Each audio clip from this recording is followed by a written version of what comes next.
requirement for 100 to 250 new single-engine fighters, which could total up to $13 to $15 billion. If the agreement does come through, the major competitor remains the Swedish JAS-39 Gripen E fighter. Then India would become the exclusive producer of an advanced new Block 70 variant of the iconic fighter jet, and might also export the type to countries such as Bahrain, Colombia and Indonesia.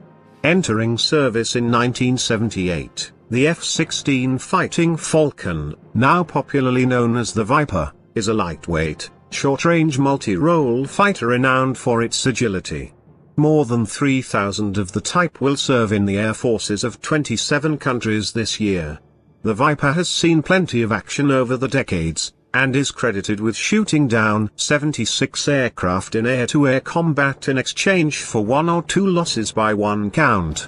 While there are larger twin-engine fighter jets like the F-15 Eagle that can go faster and farther and carry heavier combat loads, the Viper is more maneuverable and can still perform the majority of combat missions just as well at a lower price.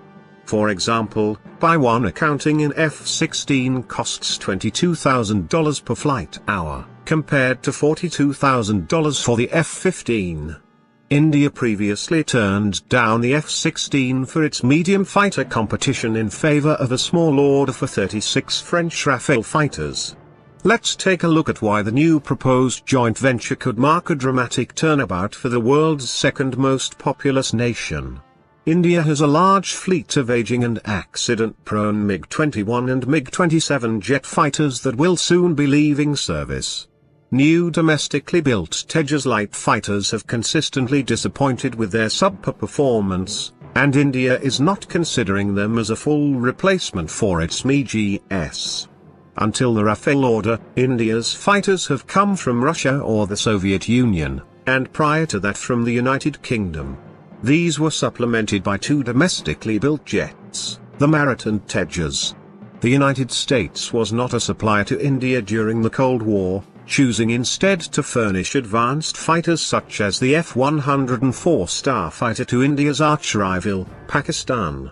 Relations between New Delhi and Washington have now gone from the frigid lows of the Cold War, Nixon once menaced India with a carrier task force, to warm, following US mediation of the Kargil conflict and the striking of a civilian nuclear cooperation agreement. Today the Indian military operates U.S. made P-8 Poseidon maritime patrol planes as well as C-17 Globemaster and C-130 Jules Hercules transports.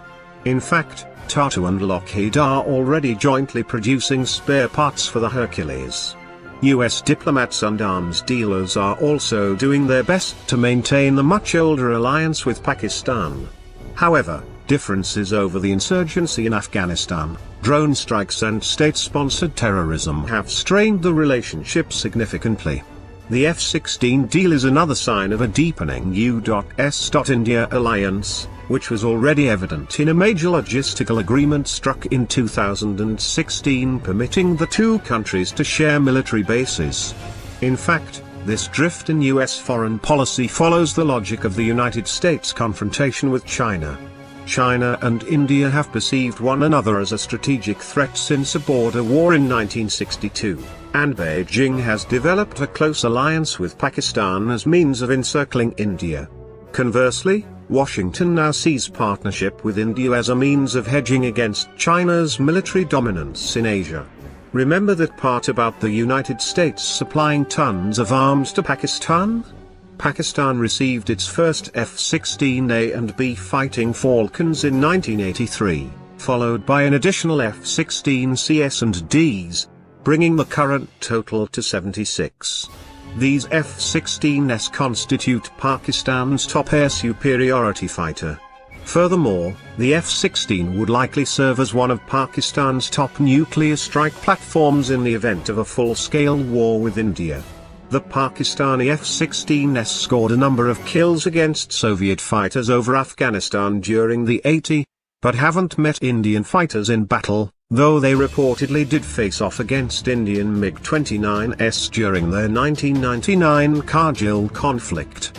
However, the fighter pilots on both sides were not authorized to fire on each other, to avoid escalating the scope of that conflict. At any rate, if India starts flying F-16